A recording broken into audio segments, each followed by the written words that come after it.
Okay, and we are live. Welcome, you guys. I am super, super excited to have our guest today, Josh Steimle. Josh is an expert at all things PR, marketing, and he really helps people who are mostly already entrepreneurs really take themselves to the next level and kind of establish themselves as thought leaders and influencers in their space. So I'm super excited to have Josh here. Josh, thanks for being here. I'm super excited to be here. Thanks for having me. Yeah, so why don't you tell us a little bit about yourself, your story, kind of give us the background. Sure thing. So I'll try to keep this short, but the short story is I started an agency in 1999 called MWI. It's a marketing agency. And then basically for the next 13 years, I failed. So I tried to run this business and I did everything the wrong way and everything was terrible, except somehow we survived and we made it through, but it was always this struggle to just pay the bills. I went 4 years without paying myself from 2003 to 2007. I didn't take a dime out of the business because I couldn't afford to. And Wow. my wife and I lived on her income and we had one car and we lived in this tiny place and it was just a nightmare. But later, I figured something out, which was I don't know how to sell. So I brought on a partner who knew how to sell. And then I got lucky when a friend of mine who wrote for Forbes magazine introduced me to her editor, and he signed me up as a writer. I guess he figured I had suffered so much with entrepreneurship, I must have some good stories or something. So I started writing for Forbes back in 2013. And at first I wrote about entrepreneurship and startups and how to run a business, and that was fun. But then I started writing about digital marketing, which is what I knew from running my agency.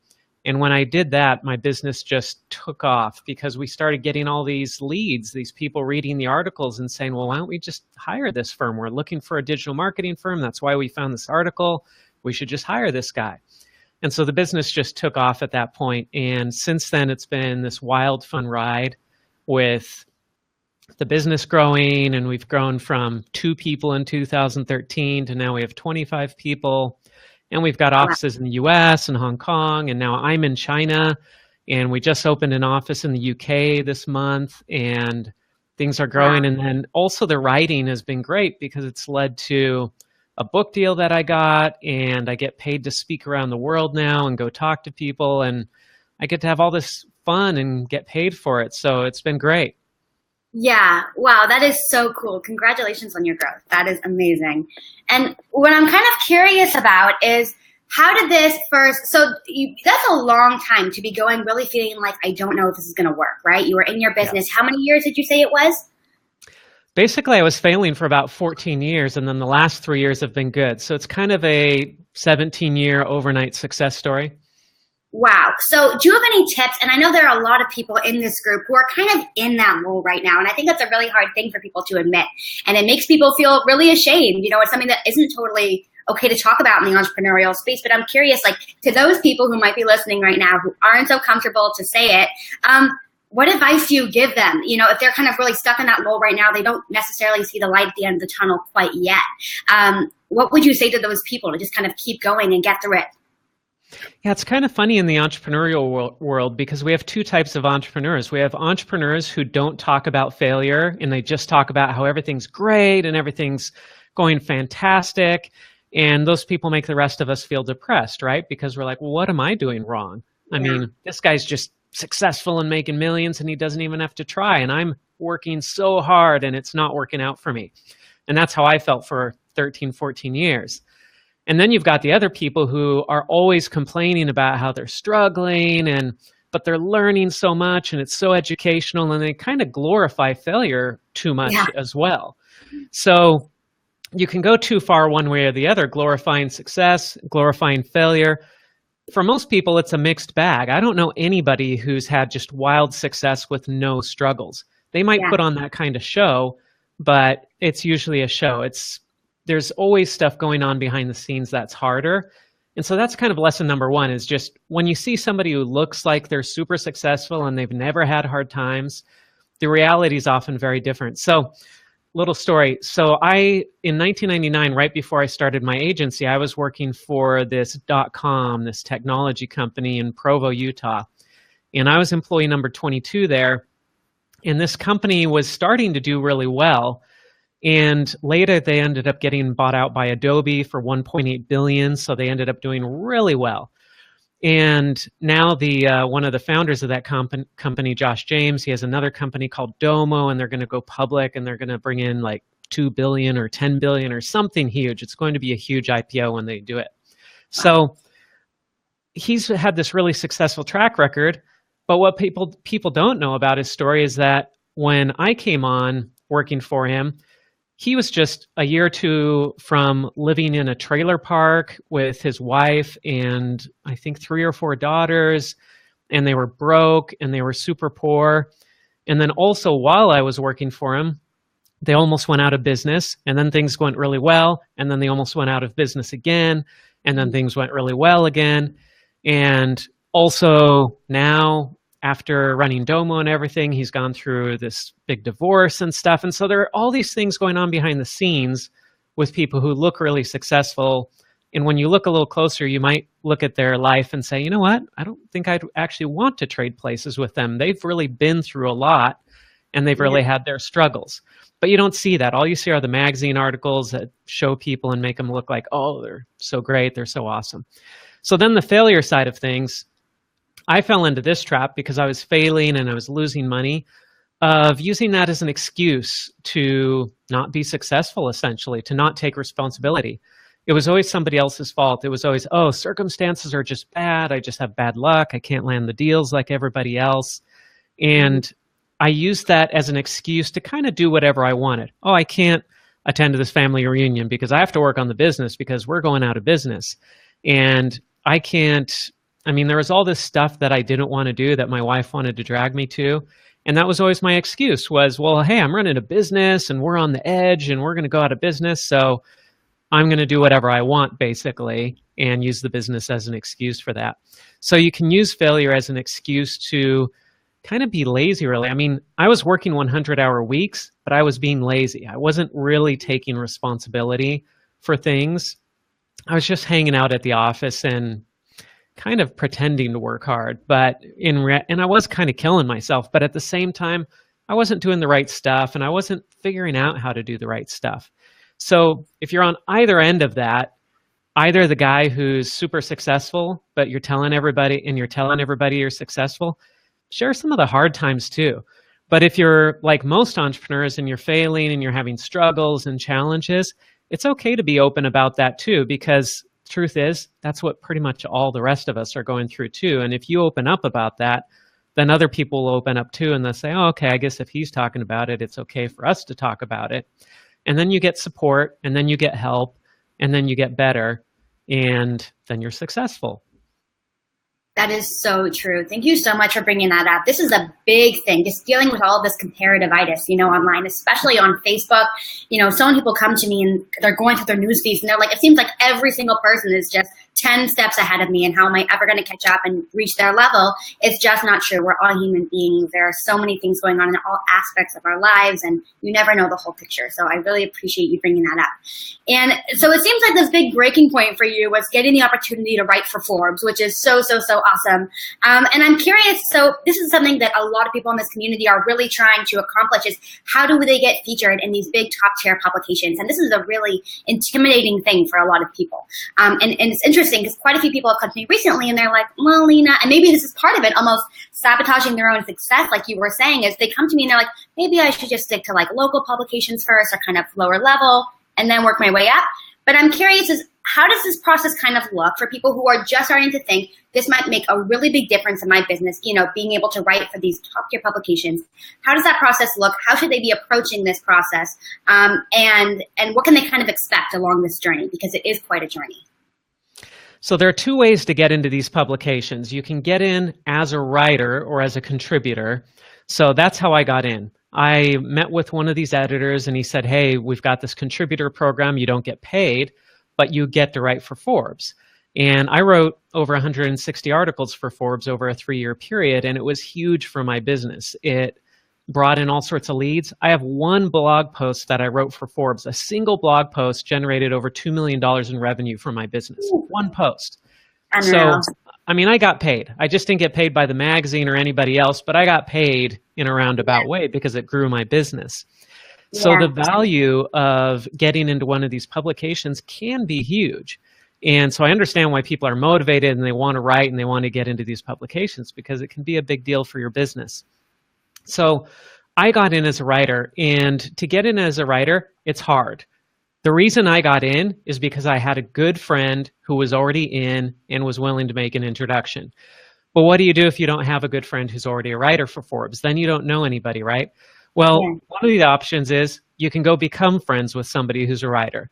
Now, the mistake a lot of people make when they do this is they think that they can become friends with this person within a 24-hour period and that then this person's going to go introduce them to their editor. So I get all these emails from people saying, hey, I've read your stuff. Can you introduce me to your editor? It's like, no. I mean, here's what's going to happen if I introduce you to my editor. My editor's going to say, how do you know this person? And I'm going to say, oh, I don't. They just sent me an email and asked me if I'd introduce them. And the editor's going to say, oh, okay, thanks. And then he's going to delete that email. So I could introduce you to my editor, but it's not going to do you any good. There's nothing I can do just because you emailed me. Now, if you develop a relationship with me over a period of months or years, then that's different because then I can go to the editor and say, hey, I've known this guy or this gal for 2 or 3 years, and I've seen their writing and it's really good and they're really active and they really know their stuff, and I highly recommend them as a writer. That's different because now I'm giving a real recommendation. That takes time. There's no way around that. It just takes time to do that. Now, I've been able to get people into Mashable and other publications as writers, sometimes quickly, but only when they had a track record already. So I've got a friend, Aaron, and I got him on at Mashable. I only knew him for maybe a month when I got him on at Mashable. But he was already writing for Fast Company and a bunch of other publications, so that was pretty easy because then I could introduce him and say, hey, he's writing for all these other publications. He's already doing a great job. You can see his work here. That was an easy one to get in. But if you don't have that background, that writing, then you've got to start somewhere building up your portfolio. You've got to build up work that you can show off. And here's what I would do. If I didn't know anybody at any of these publications, but I knew how to write and I enjoyed writing, which is important. If you don't enjoy writing, then don't try to get into these publications because you will hate it because they're going to require you to write a bunch. So, but if you enjoy writing and you think this might be something that's for you, then start writing with the platforms that you have. You've got Medium, you've got LinkedIn, you've got Facebook. I know people who do a lot of business on Facebook and LinkedIn and Medium writing stuff there. So let me tell you about my friend Ben Hardy. Ben Hardy was a nobody a year and a half ago. Now, to me, he wasn't a nobody. He's my buddy. But to the rest of the world, nobody knew who Ben Hardy was. And you haven't heard of Ben Hardy either, but you probably will have heard of him about a year from now when his best-selling book comes out. So Ben Hardy was a good writer, and he went on Medium, which is a free platform that anybody can blog on. And he went on Medium and he looked at the most popular ever post on Medium, and it had over 1 million views. And he said, I'm going to figure out why this post got 1 million views. So he analyzed that post for 2 days, looked at it, dissected it, figured out, okay, I think this is why this post became so popular. And then he went and spent a bunch of time writing a post using the formula that he had come up with from analyzing this other post. So he wrote about a 10,000 word post, which is really long. That's like 10 pages of writing. It's a really long article, but he wrote this long article and he put the right stuff in there and it took off and it got really popular on Medium. And from that one Medium post, he also started building an email list. So he had a place where people could go and subscribe from that article. He got 50,000 subscribers from that one post that he put on Medium. So then he just started repeating this process on Medium. And over the course of 2016, he became the #1 writer on Medium. He's the most popular writer on Medium, and that's a big deal. His email list now has over 200,000 subscribers. And so then he went to a book agent and said, hey, I've got 200,000 subscribers on my email list. If I write a book, a lot of these people are going to buy my book. And so a big publisher gave him $220,000 as an advance to write a book. He's never written a book before. He's a first-time author. Wow. And when he comes out with this book, he already knows that tens of thousands of people are going to buy this book because he already built that audience. That's going to make his book an automatic New York Times bestseller, and then it's just going to feed itself, because then he'll have 400,000 people on his email list, and then the next book advance is going to be $400,000. So he's on his way now. How did he start all this? Medium. It wasn't writing for all these other publications. It was writing on Medium, which is a place that anybody can write for. So that's the opportunity that's out there. You might listen to this and just say, you know what, forget Forbes. I'm just going to write on Medium. I'm going to build my audience there, because maybe you don't need Forbes. Maybe you don't need those publications to get what you're after. Yeah, that is so true. And I think that I actually do know him, just because, not like personally, but is he interviewed on Fire? He may have been on Entrepreneur on Fire, yeah. I think I just listened to his episode recently, because I'm like, this story sounds very familiar, but that is awesome. That is such a cool story.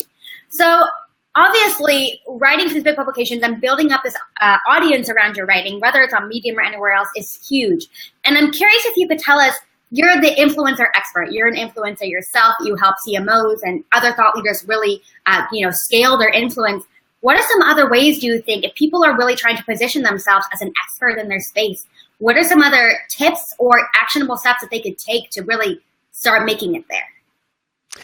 So if you want to be an influencer, you have to have somebody who cares about what you have to say, right? Now, everybody's an expert at something. No matter who you are, you can be an expert. Even if you're 12 years old, well, hey, you're an expert at being a 12-year-old, right? And that's something that a lot of 30, 40-year-old marketing executives don't understand anymore. They don't understand 12-year-olds. So even if you're a 12-year-old, you can be an expert. You can donate something. You can help somebody to understand what you do understand. So everybody's an expert at something, and you can sell that expertise. You can make money off that expertise. The question is, how do you connect with the people who want it, who are willing to pay for it? And the standard ways are, you write books, you create other content that people are willing to buy, like courses or ebooks or other downloads, or you do public speaking.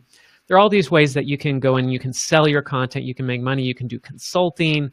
So there are a lot of opportunities out there for people to make money based on the experience that they have right now, today, without having to go out and spend 4 years making themselves an expert. So depending on who you are and who your audience is, that's going to determine where you go to find your audience. So if your audience is on Snapchat, you have to be on Snapchat, because that's where your audience is. If your audience is on Instagram or LinkedIn or Facebook or whatever, you have to go where your audience is. I'm in China. We don't have Facebook, Instagram, Twitter. It's all blocked here. So what we have is WeChat. So if I want to become an influencer in China, I've got to be on WeChat or Weibo or one of the other networks that is not blocked here in China. So identify your audience that you want to go after, that's willing to pay and has money to pay. There are a lot of people willing to pay, but they don't have any money. So identify your audience that can pay for what you've got, the knowledge you have. Figure out where they hang out online or what they read or how they consume information, and then you put up your content there. So if you're, I don't know, give me an example. What's somebody that, is anybody watching who wants to be a case study? Let's see, who's jumping in here? Let's go with Elisha. Elisha is, he basically helps companies automate their social media and kind of back-end business stuff. So kind of back-end automated administration. Does that make sense? Sure. All right. So Alicia's client base is other businesses, right? So it's a B2B service, right? Mm-hmm. Okay. So the people that he's selling to, let's say that it's automating social media, so it's probably a marketing person. So let's say that he's going after marketing director type people who have been tasked with growth at the company, selling stuff, marketing, all that. So if those are the people he's going after, where are those people going to be hanging out? Chances are they're probably not hanging out on Snapchat. Or if they are on Snapchat, it's for personal use, it's not for business use, right? So he's not going to go on Snapchat. He's going to go somewhere else. Maybe those people are on Facebook, a bunch of them, because everybody's on Facebook. But again, maybe they're not looking for business stuff on Facebook.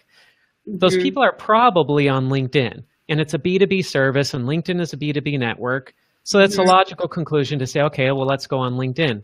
So then on LinkedIn, you can create posts there, and people can interact with those posts, and they can leave comments, and they can share it, and they can do all that stuff interacting with the content. So if he goes on LinkedIn and he says, all right, I'm going to post content 20 times a month. So Monday through Friday, once every day, I'm going to post something. Maybe it's sharing an article that somebody else wrote, so you don't have to do a lot of work. You just share that article.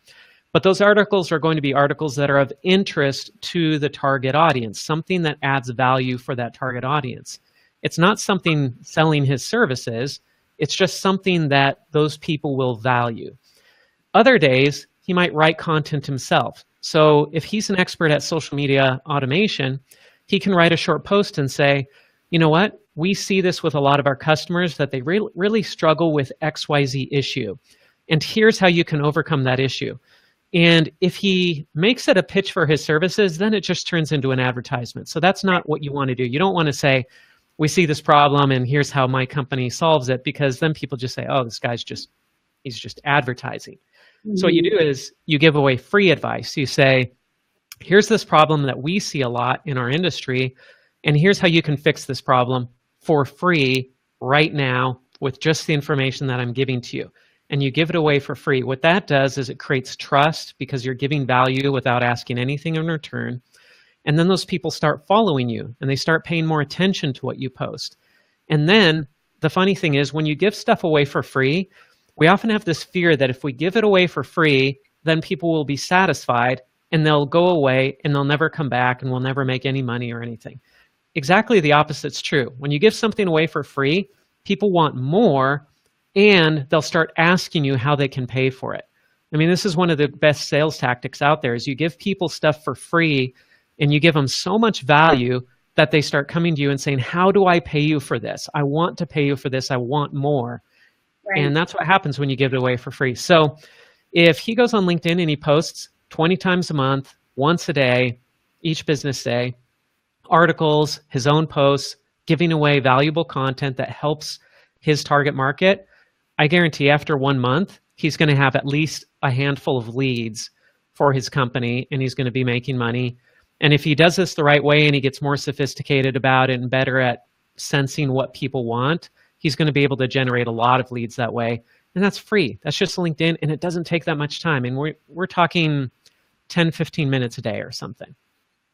Yeah, I completely agree. He's commenting. Thank you. All right. You're welcome. I hope this is helpful to you. I 100% agree. Thank you for pointing that out. So, okay, we only have a few more minutes, and I'm trying to decide between two questions, and I wonder if we can fit them both in. One of them is about being kind of like this world traveler and taking your business international. Yeah, let's go with that one. I think that's more relevant for right now, given the people who I see are on live, lots of digital nomads here. So can you tell us, I'm also obviously a traveler, a digital nomad. I've lived in lots of different places internationally. I'm originally from San Francisco, now I live in Tel Aviv. And you obviously also are this world traveler. And I understand that you being in China is very closely related to your family story, right?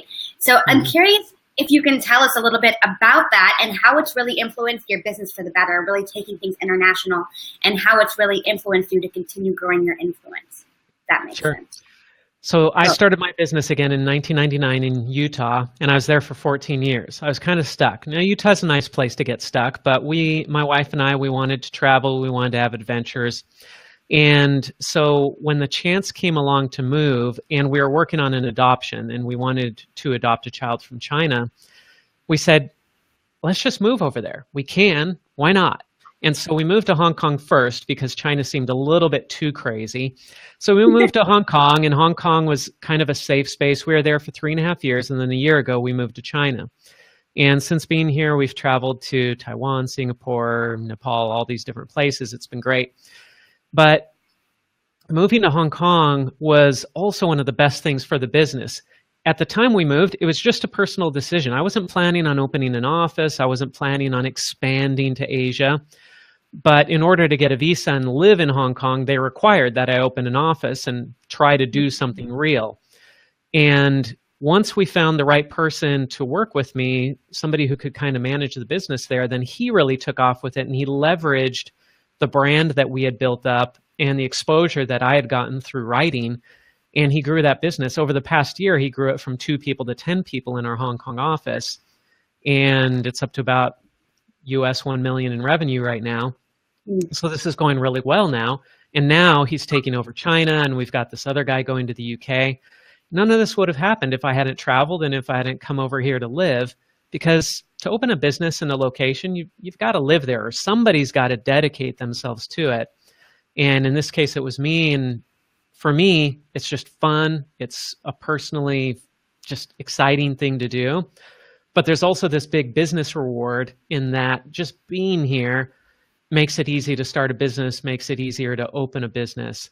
And so for me, it's been great. Now, I couldn't do this except that I had a partner, Corey Blake, who was running things in the US and making sure everything was running there so that I could be over here having fun and still keep the bills paid and everything. So it's not like it was just all me moving over here. I had support coming from the US in order to make it happen. Right. And what I think is so cool also, and a lot of people in this group have families, they're married, they have children. I'm not there yet, but quite a few people are, and they always tell me like, okay, yeah, so it's easy to, move to a new place when you're single or when you're just married or whatever, but you've made this work, right? You have a family, you've built up this awesome structure. And how do you think that process kind of work? Like, how was that different for you, having a family in terms of your children adjusting and everything like that? How did that really look for you? It is harder when you have kids, for sure. So if you don't have kids yet, take advantage of it while you don't have kids and travel all over the place as much as you can. What we do is we also homeschool. So our kids are 7 and 9 years old, and we've homeschooled them, which also gives us a lot of flexibility, because if we say, hey, let's go to Taiwan tomorrow, we can just go. We don't have to talk to any teacher. We don't have to worry about homework plans. We can just go because we're the ones educating them.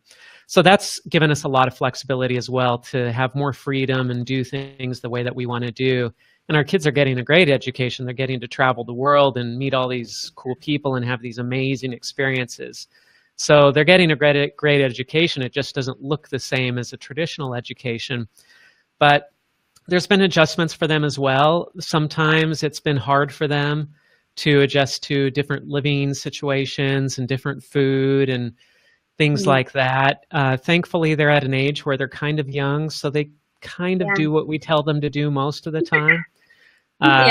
It would be harder maybe with teenagers who are more set in their ways and have friends and all that, because we took them away when they were 3 and 5 years old. So they didn't really have like deep relationships with people, and they couldn't really say anything. So we just yanked them and took them to Asia. But yeah, if they were 13, 14, it would be even that much more difficult. So the sooner you can dive into this stuff, the better. Yeah. And do they both speak? Are they bilingual? Not really. Our 9-year-old girl, she's learning Chinese and she enjoys it. Our boy kind of rebels against it and he doesn't want to, but he has a Chinese girlfriend. So if he really wants that relationship to progress, he's going to have to learn some Chinese. Lessons learned, guys. If you want a Chinese girlfriend, get started now. Well, Josh, thank you so much for being here. Can you tell us if people want to continue the conversation with you, learn more about your agency, anything like that, how can they be in touch with you? My website, joshsteimle.com, has links to all my social media profiles. And also you can just email me at josh@mwi.com, and happy to answer questions there. Awesome. Josh, thank you so much for taking the time to hang out with Millennial Go-Getters today. We really appreciate it. And yeah, we'll talk soon, hopefully. Thank you so much. It's been great to be here. Bye.